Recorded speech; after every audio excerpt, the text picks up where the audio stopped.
नमस्कार दोस्तों, thrill tutor channel में आपका बहुत बहुत स्वागत है। दोस्तों, हमारे चैनल पर आपको केंद्रीय विद्यालय एडमिशन से जुड़ी सभी महत्वपूर्ण जानकारियां वीडियोस के माध्यम से टाइम टू टाइम दी जा रही हैं। दोस्तों, हमने अपनी पिछली वीडियोस में आपको कई सारी जानकारी दी जिस पर आपने बहुत सारे कमेंट किए हैं। दोस्तों, हम आपके कमेंट्स के जवाब को देने की कोशिश कर रहे हैं और इस वीडियो में भी हमने आपके उन कमेंट्स को उठाया जो सबसे ज़्यादा पूछे जा रहे हैं और उन पर हम जवाब देने की कोशिश करेंगे। तो चलिए दोस्तों, वीडियो में आगे बढ़ते हैं और आपको सारी जानकारी देते हैं। तो दोस्तों, सबसे पहला कमेंट जो सबसे ज़्यादा आ रहा है उसमें ये है कि हमारे बच्चे का ऑनलाइन फॉर्म भरते टाइम गलत हो गया है, अब उसको कैसे सही किया जा सकता है। दोस्तों, ऑनलाइन फॉर्म भरते समय कई सारी गलतियां भूल चूक से हो जाती हैं, जैसे कि बच्चे का ही नाम गलत हो गया, फादर्स नेम गलत हो गया, आपने कोई डॉक्यूमेंट्स वगैरह गलत चुन लिया, इस तरीके की गलतियां हो जाती हैं। आपने केंद्रीय विद्यालय चुनने में गलती कर दी या फिर डॉक्यूमेंट्स अपलोड करने में गलती कर दी। तो इस तरीके से अगर आपसे गलतियां हुई हैं तो आपको बिल्कुल भी घबराने की ज़रूरत नहीं है, क्योंकि आप इन गलतियों को सुधार सकते हैं। जैसे कि एक रिसेंट कमेंट आया था कि उन्होंने जो है अपने बच्चे का फॉर्म भरते टाइम जो है उन्होंने एड्रेस के हिसाब से दूसरे दूसरे जगह केंद्रीय विद्यालय चुन लिया है। तो उनको केंद्रीय विद्यालय की तरफ से फ़ोन आया था कि आप अपने फॉर्म में सुधार करें। तो दोस्तों, आप इस तरीके से अपने फॉर्म को लॉगिन करके जहाँ जिस पोर्टल से आपने अपने बच्चे का फॉर्म भरा है, चाहे वो क्लास 1 हो या फिर बाल वाटिका हो, तो क्लास 1 के लिए kvsonlineadmission.kvs.gov.in वहाँ पर जाएंगे और लॉगिन कोड, बच्चे की डेट ऑफ बर्थ और मोबाइल नंबर की मदद से आप जो है फॉर्म को लॉगिन कर लीजिएगा। उसके बाद दोस्तों, वहाँ पर आपको ऑप्शन मिलेगा कैंसिल फॉर्म, आप कैंसिल पर क्लिक करिएगा। जैसे ही आप कैंसिल पर क्लिक करेंगे तो दोस्तों आपके सामने आ जाएगा कि री apply with the previous detail या फिर अप्लाई एज अ फ्रेश। तो दोस्तों, अगर आप कुछ जानकारियाँ जो है बदलना चाहते हैं तो reapply as a previous detail आप कर सकते हैं या फिर आप रीअप्लाई एज अ फ्रेश कर सकते हैं। तो दोस्तों, ये आपके ऊपर डिपेंड करता है कि आपको क्या इन्फॉर्मेशन एडिट करनी है, आपको पूरा फॉर्म नया भरना है या फिर आपको कुछ जानकारियाँ जो है वो बदलनी है। उस हिसाब से आप वहाँ पर ऑप्शन सेलेक्ट कर सकते हैं। ये क्लास 1 के लिए भी एप्लीकेबल होगा और बाल वाटिका के लिए भी एप्लीकेबल होगा। तो इस तरीके से आप अपने फॉर्म को सुधार सकते हैं अगर फॉर्म में कोई गलती हो गई है तो। इसके बाद दोस्तों आगे बढ़ते हैं और दूसरा कमेंट देखते हैं। तो दोस्तों, दूसरा कमेंट जो सबसे ज़्यादा पूछा जा रहा है वो ये पूछा जा रहा है कि हमारा जो जाति प्रमाण पत्र है वो दूसरे राज्य का है, लेकिन हम रहते किसी दूसरे राज्य में हैं, तो क्या वही जाति प्रमाण पत्र चल जाएगा। दोस्तों, जाति प्रमाण पत्र का मतलब है कास्ट सर्टिफिकेट। कास्ट सर्टिफिकेट उनको देना होता है जो कि रिजर्व्ड कास्ट कैटेगरी से आते हैं, जैसे कि SC scheduled caste, ST scheduled tribe या फिर ओबीसी नॉन क्रीमिलियर। इन लोगों को जाति का यानी कि कास्ट का रिजर्वेशन लेने के लिए इससे संबंधित प्रमाण पत्र देने होते हैं। तो दोस्तों, आपकी क्लैरिफिकेशन के लिए मैं बताना चाहता हूँ कि ये जो कास्ट सर्टिफिकेट या फिर इनकम सर्टिफिकेट लगता है, ये ऑनलाइन एप्लीकेशन फॉर्म भरते टाइम नहीं लगता है। ये बच्चे का लॉटरी लिस्ट नाम आ जाता है तो जब आप अपने बच्चे का एडमिशन लेने जाएंगे उस टाइम पर ये कास्ट सर्टिफिकेट या फिर इनकम सर्टिफिकेट, ईडब्ल्यूएस, ये जो है वो आपसे मांगे जाएंगे। तो दोस्तों, उस कंडीशन में अगर उस टाइम तक आपके बच्चे के नाम से अवेलेबल नहीं है जाति प्रमाण पत्र, तो आप यानी कि बच्चे के माता पिता के नाम से दे सकते हैं। और दोस्तों, यहाँ पर जो बताया गया है कि जो कास्ट सर्टिफिकेट है, जाति प्रमाण पत्र, अगर वो बच्चे के नाम से नहीं है तो माता पिता के नाम से भी चल जाएगा, और अगर वो दूसरे राज्य का भी है लेकिन वो अगर वैलिड है तो वो भी चल जाएगा। जैसे कि मान लीजिए आप उत्तर प्रदेश के हैं और आप जो है दिल्ली में अपने बच्चे का फॉर्म भर रहे हैं क्योंकि आप दिल्ली शिफ्ट हुए हैं अपनी नौकरी के सिलसिले में, तो आप जो है उत्तर प्रदेश का जाति प्रमाण पत्र दे सकते हैं, अपना या फिर अपने बच्चे का। ठीक है, वो अगर मगर वैलिड होना चाहिए, वो फेक नहीं होना चाहिए। ओके, तो ये चल सकता है। उसके बाद दोस्तों आगे बढ़ते हैं और देखते हैं तीसरा जो सबसे ज़्यादा कमेंट किया जा रहा है वो क्या है। दोस्तों, यहाँ पर लिखा गया है कि हम reserve caste category, EWS, BPL, low income group या फिर चिल्ड्रन विद स्पेशल नीड में आते हैं, लेकिन यह सब प्रमाण पत्र नहीं है, तो फॉर्म कैसे भरें। तो दोस्तों, यहाँ पर देख सकते हैं अगर EWS, BPL, low income group, ये क्योंकि ये लो इनकम ग्रुप में आते हैं ईडब्ल्यूएस बीपीएल, तो दोस्तों फॉर्म भरते टाइम आपको ईडब्ल्यूएस बीपीएल सर्टिफिकेट की नीड होगी, क्योंकि इन सर्टिफिकेट्स की डिटेल वहाँ पर पूछी जाती है कि सर्टिफिकेट नंबर क्या है, वो कब जारी हुआ, उसको किसने जारी किया। तो दोस्तों, फॉर्म भरने के लिए अगर आप ईडब्ल्यूएस बीपीएल कैटेगरी में आते हैं तो ये प्रमाण पत्र आपके पास होने ज़रूरी हैं। अगर आप इनका लाभ लेना चाहते हैं, यानी कि ईडब्ल्यूएस में अगर आप फॉर्म भरते हैं तो आपका जो फॉर्म है वो आरटी के कोटे में जाएगा अगर आप डिस्टेंस के क्राइटेरिया पूरा करते हैं तो। और इसी तरीके से अगर आपका बीपीएल कैटेगरी में आता है तो बीपीएल से संबंधित सर्टिफिकेट अगर आपके पास है तो उस क्राइटेरिया को पूरा करते हैं अगर आप, तो अगर डिस्टेंस भी फॉलो करते हैं, डिस्टेंस का जो क्राइटेरिया है, तो बच्चे का फॉर्म जो है वो आरटी कैटेगरी में जाएगा। दोस्तों, आरटी कैटेगरी में थोड़ा सा एडमिशन के चांसेस ज़्यादा होते हैं क्योंकि उसमें जो है आपके जो है वो 25% रिजर्व सीट्स में एडमिशन होते हैं। तो दोस्तों इस तरीके से अगर आपके पास ये सर्टिफिकेट नहीं है तो आप फॉर्म नहीं भर पाएंगे इनके अंतर्गत, क्योंकि ये जो है मैंडेटरी फील्ड होती है, ये आपको भरना होता है। इसी तरीके से दोस्तों अगर रिजर्व कास्ट कैटेगरी है, रिजर्व कास्ट कैटेगरी है, अगर प्रमाण पत्र नहीं है तो फॉर्म तो आपका भरा जाएगा, लेकिन दोस्तों एडमिशन के टाइम पर आपको कास्ट कैटेगरी का सर्टिफिकेट जो है वो बच्चे के माता पिता के नाम से या फिर बच्चे के नाम से देना होता है। तो दोस्तों बच्चे के नाम से नहीं है तो आपको 3 महीने का मौका दिया जाता है केंद्रीय विद्यालय संघ के द्वारा। आप 3 महीने के अंदर अंदर बच्चे के नाम से बनवा कर देंगे। तो दोस्तों इस तरीके से यहाँ पर अगर आपके पास ये सर्टिफिकेट्स अवेलेबल नहीं हैं तो या तो आप उनको बनवा लें, और दोस्तों अभी भी टाइम है, आप चाहें तो इनको बनवा लें, और ताकि जो है आपको जो रिजर्वेशन वगैरह का लाभ मिलता है वो मिले। अदरवाइज जो है फॉर्म भरने में फिर दोस्तों आपको दिक्कत हो सकती है। दोस्तों आगे बढ़ते हैं और देखते हैं सबसे ज़्यादा कमेंट, और जो दूसरा आ रहा है वो चौथा कमेंट ये है कि क्या एक ही बच्चे का 3 से ज़्यादा केंद्रीय विद्यालय में फॉर्म मोबाइल नंबर बदल बदल कर भरा जा सकता है, यदि भर दिए तो क्या होगा। तो दोस्तों सबसे पहले तो मैं ये बिल्कुल भी रिकमेंड नहीं करना चाहूँगा कि आप एक बच्चे का 3 से ज़्यादा केंद्रीय विद्यालय में मोबाइल नंबर बदल बदल कर फॉर्म भरें, क्योंकि दोस्तों ऐसा करने पर आपके सभी फॉर्म रिजेक्ट हो सकते हैं। एक बच्चे का सिर्फ एक ही फॉर्म भरना है, एक ही फॉर्म के अंदर 3 केंद्रीय विद्यालय चुनने का ऑप्शन होता है, तो आप एक बच्चे का एक ही फॉर्म भरें और उसमें तीनों केंद्रीय विद्यालय चुनें। अगर आपको ये लगता है कि आपको एक से ज़्यादा केंद्रीय विद्यालय में एडमिशन की सुविधा मिल सकती है तो आप एक से ज़्यादा केंद्रीय विद्यालय बच्चे के एक ही फॉर्म में चुनें और मोबाइल नंबर बदल बदल कर मत भरें फॉर्म। दोस्तों आप सिर्फ मोबाइल नंबर और ईमेल आईडी अगर बदल के भरते हैं तो बाकी डिटेल्स भी तो उनके डेटाबेस में से मैच हो सकती हैं। तो दोस्तों अगर आगे चल के ये पाया जाता है कि आपने मल्टीपल फॉर्म सबमिट किए हैं तो दोस्तों आपके बच्चे का एडमिशन भी रिजेक्ट हो सकता है, क्योंकि आपने एक मिस इन्फॉर्मेशन दी है और उसके बेसिस पर जो है एडमिशन लेने की कोशिश की है। तो दोस्तों अगर भर दिए हैं तो आप जो है उनको कैंसिल कर दीजिए और सही फॉर्म भरिए। और दोस्तों अगर आपने एक से ज़्यादा फॉर्म भर दिए हैं तो जो सबसे लास्ट वाला आप भरेंगे, ठीक है, वही एडमिशन के लिए कंसिडर किया जाएगा, उससे पहले का जितना होगा वो आपके रिजेक्ट हो जाएंगे। तो दोस्तों इस तरीके से आपको एक बच्चे का फॉर्म जो है मल्टीपल मोबाइल नंबर से अलग अलग केंद्रीय विद्यालय में नहीं भरना है। उसके बाद दोस्तों आगे बढ़ते हैं, जो 5वां कमेंट है उसके बारे में जानकारी देते हैं। दोस्तों यहाँ पर सबसे ज़्यादा पूछा जा रहा है कि घर से केंद्रीय विद्यालय की जो दूरी है वो केंद्रीय विद्यालय संगठन के गाइडलाइंस के हिसाब से नहीं है, तो क्या एडमिशन हो जाएगा या नहीं। दोस्तों घर से केंद्रीय विद्यालय की जो दूरी है ये सिर्फ मायने रखती है आरटी कोटा के तहत अगर आप अपने बच्चे का फॉर्म भरते हैं तो। अगर आप अदर किसी कैटेगरी के हिसाब से फॉर्म भरते हैं तो इसमें दूरी का कोई भी क्राइटेरिया नहीं होता है, दूरी कोई भी इम्पोर्टेंट रोल प्ले नहीं करती है।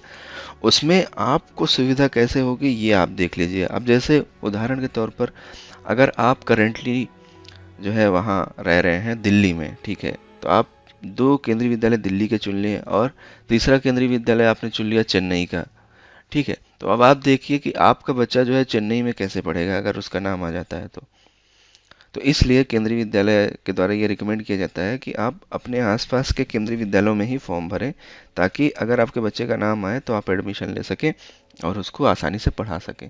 तो इसी तरीके से दोस्तों यहाँ पर जो घर से केंद्रीय विद्यालय की दूरी है ये आरटीई के तहत जो है वो देखी जाती है। अगर आप डिसएडवांटेज ग्रुप या फिर वीकर सेक्शन से आते हैं, डिसएडवांटेज ग्रुप यानी कि रिजर्व कास्ट कैटेगरी, और वीकर सेक्शन यानी कि लो इनकम ग्रुप से आते हैं तो, और अगर आप डिस्टेंस का क्राइटेरिया पूरा करते हैं तो आपके बच्चे का जो फॉर्म है वो ऑटोमेटिक आरटी की कैटेगरी में चला जाएगा। आरटी कैटेगरी में जाने का एक फ़ायदा ये है कि वहाँ पर 25% सीट रिजर्व होती हैं आरटी कैटेगरी के लिए, जहाँ पर आपके बच्चे के एडमिशन के चांसेस ज़्यादा होते हैं। तो दोस्तों डिस्टेंस का क्राइटेरिया क्या है ये मैं आपको एक बार फिर से रिमाइंड कराना चाहता हूँ। तो अगर आप शहर में रहते हैं तो आपके घर से जो केंद्रीय विद्यालय की रेडियल डिस्टेंस है वो 5 किलोमीटर की दूरी या फिर उससे कम होनी चाहिए, और अगर आप ग्रामीण क्षेत्र में रहते हैं, गांव में रहते हैं, तो आपके घर से जो केंद्रीय विद्यालय की रेडियल डिस्टेंस है वो 8 किलोमीटर या उससे कम की रेंज में होनी चाहिए रेडियल डिस्टेंस में। ठीक है दोस्तों, तो उम्मीद करते हैं कि ये आपको क्लियर हो गया होगा। उसके बाद दोस्तों आगे बढ़ते हैं और अगले कमेंट की का जवाब देने की कोशिश करते हैं। तो अगला कमेंट ये है कि बहुत से पेरेंट्स अभी भी ये पूछ रहे हैं कि हमारे बच्चे की जो डेट ऑफ बर्थ है ये एग्जाम्पल के तौर पर 5 अप्रैल 2018 है, तो हमारे बच्चे का किस क्लास में एडमिशन हो जाएगा। तो दोस्तों इस पर हमने एक डेडिकेटेड वीडियो बनाया है जहां पर आप अपने बच्चे की डेट ऑफ बर्थ के हिसाब से उम्र पता कर सकते हैं कि आपके बच्चे की उम्र क्या है।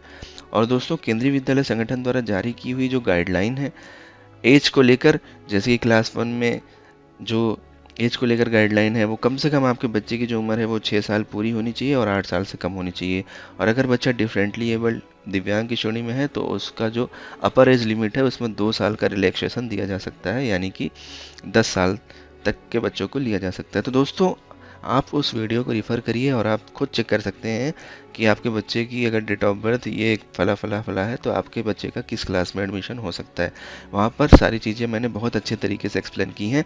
उस वीडियो का जो लिंक है वो नीचे डिस्क्रिप्शन बॉक्स में मैं डाल दूंगा, वहाँ पर क्लिक करके आप वो वीडियो देखकर पता कर सकते हैं आसानी से कि आपके बच्चे का ये डेट ऑफ बर्थ है तो किस क्लास में एडमिशन होने की चांसेस हैं। तो दोस्तों आगे बढ़ते हैं, उम्मीद करते हैं कि ये भी डाउट आपका क्लियर हो गया होगा। उसके बाद दोस्तों अगला कमेंट जो हमारा है उसमें यह है कि बहुत से केंद्रीय विद्यालयों में बाल वाटिका के एडमिशन नहीं हो रहे हैं तो क्या करें। दोस्तों अगर आपके बच्चे की उम्र अभी बाल वाटिका के एडमिशन्स के लिए एलिजिबल है, यानी कि अभी बाल वाटिका में कक्षाओं में एडमिशन के लिए पात्र हैं अगर आपका बच्चा, तो दोस्तों आप पहले चेक कर लें। आप चेक कर सकते हैं balvatika.kvs.gov.in वेबसाइट है, वहाँ पर लिस्ट ऑफ केंद्रीय विद्यालय विथ बालवाटिका 1 एंड बालवाटिका 3। तो दोस्तों बालवाटिका 1 और बालवाटिका 3 के जो केंद्रीय विद्यालय हैं उनकी लिस्ट आप balvatika.kvs.gov.in इस वेबसाइट पर जाकर देख सकते हैं। आप पता कर सकते हैं कि आपके आसपास के जो केंद्रीय विद्यालय हैं उनमें बाल वाटिका हो रहे हैं या नहीं हो रहे हैं। अभी फ़िलहाल के लिए दोस्तों सिर्फ देश भर के 495 केंद्रीय विद्यालयों में बाल वाटिका 1 और बाल वाटिका 3 के एडमिशन कराए जा रहे हैं। दोस्तों ये अभी पायलट प्रोजेक्ट है, सरकार अभी ये पता करना चाहती है कि ये कितना सक्सेस है, इसलिए अभी सभी केंद्रीय विद्यालयों में लागू नहीं किया गया है। वो इसका आउटपुट देख रहे हैं कि अगर हम बाल वाटिका को इम्प्लीमेंट करते हैं तो उन्होंने इम्प्लीमेंट करने के लिए 495 केंद्रीय विद्यालयों में इसको चालू किया है। उस हिसाब से जो रिस्पॉन्स आएगा आगे ये अभी देखा जा सकता है कि आगे चल के जो सारे केंद्रीय विद्यालय के एडमिशन हो वो बाल वाटिका के क्लासेस में ही होना शुरू हो जाएंगे। तो दोस्तों अगर इस साल आपके बच्चे का बाल वाटिका में नहीं हो पा रहा है तो अगले साल आप क्लास 1 के लिए ट्राई कर सकते हैं, या फिर अगर आपके आसपास केंद्रीय विद्यालय हैं जिनमें बाल वाटिका का एडमिशन हो रहा है, दोस्तों लिस्ट कैसे चेक करनी है हमने आपको बता दिया है, तो उस तरीके से लिस्ट चेक कर लीजिए।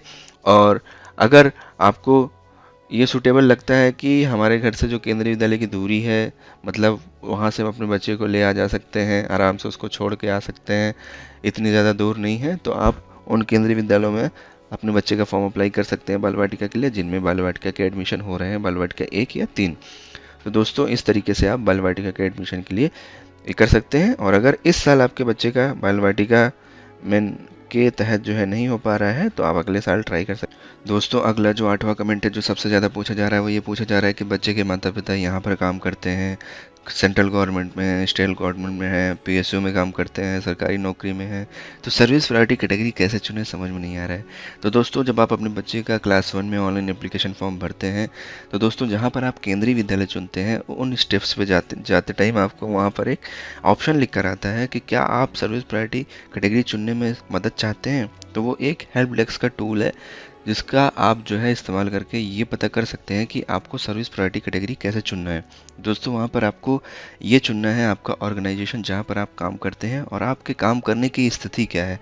आप रिटायर्ड हैं, आप कॉन्ट्रेक्चुअल एम्प्लॉई हैं, आप सर्विंग एम्प्लॉई हैं। ये जैसे ही आप वहाँ पर चुनते हैं आप परमानेंट एम्प्लॉई हैं तो आपकी जो सर्विस प्रायोरिटी कैटेगरी है वो टूल के द्वारा ऑटोमेटिक सजेस्ट कर दी जाती है कि जो आपकी सर्विस प्रायोरिटी कैटेगरी है वो कैटेगरी 1 होगी, 2 होगी, 3 होगी, 4 होगी या फिर 5 होगी। तो इस तरीके से दोस्तों आप उस टूल का मदद ले सकते हैं। और बेटर क्लैरिफिकेशन के लिए हमने सर्विस प्रायोरिटी कैटेगरी पर एक डेडिकेटेड वीडियो बनाया है जिस पर मैंने बहुत अच्छे तरीके से एक्सप्लेन किया है। तो दोस्तों आप उन वीडियो को देखकर अच्छे से समझ सकते हैं कि कैसे सर्विस प्रायोरिटी कैटेगरी चुननी है। तो दोस्तों इस वीडियो के लास्ट में मैं सजेस्टेड वीडियोस के तौर पर अपने उस पर ये वीडियो लगा दूंगा, सर्विस प्रायोरिटी कैटेगरी कैसे चुनना है, जिस पर आप क्लिक करके आप देख सकते हैं कि सर्विस प्रायोरिटी कैटेगरी कैसे चुनना है। तो दोस्तों सर्विस प्रायोरिटी कैटेगरी बहुत ही ज़्यादा इंपॉर्टेंट होता है उनके लिए जो कि सरकारी नौकरी में काम करते हैं, चाहे वो केंद्र सरकार के हों या फिर राज्य सरकार के। तो दोस्तों इनको बहुत ध्यान से चुनना होता है आपको, क्योंकि ये बहुत मेजर रोल प्ले करता है आपके बच्चे का केंद्रीय विद्यालय में एडमिशन के लिए। तो दोस्तों सर्विस प्रायोरिटी कैटेगरी को बहुत अच्छे से चुनें, जब तक पूरे तरीके से कंफर्म ना हो जाए तब तक ना चुनें। दोस्तों टूल का मदद आप ले सकते हैं, वो बहुत अच्छा टूल है।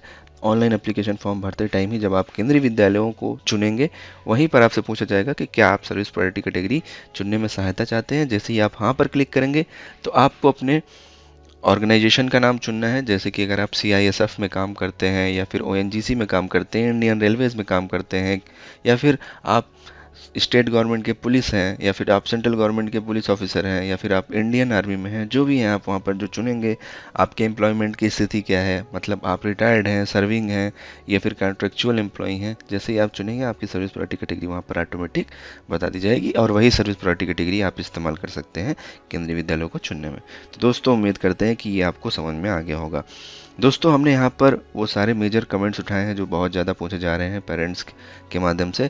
दोस्तों हम अगले वीडियोस में भी कमेंट से रिलेटेड वीडियोस लेकर आएंगे, ताकि आपके सभी सवालों के जवाब टाइमली आपको मिल सके। तो दोस्तों आपके अभी भी बहुत सारे सवाल होंगे, मैं ये समझ सकता हूँ। तो दोस्तों आपके जो भी सवाल हैं आप दोबारा से कमेंट के माध्यम से पूछें, ताकि फिर से हम आपके कमेंट को एनालाइज करके एक दूसरी वीडियो में आपके कमेंट्स के जवाब को देने की कोशिश करें। तो दोस्तों अगर ये वीडियो आपको अच्छी लगी तो वीडियो को लाइक करिएगा, चैनल पर नए हैं तो चैनल को सब्सक्राइब करिएगा, बेल वाला आइकन घंटी वाला निशान जरूर दबाइएगा, ताकि आपको सारी वीडियोस टाइमली नोटिफिकेशन के माध्यम से आपके मोबाइल पर मिलती रहें।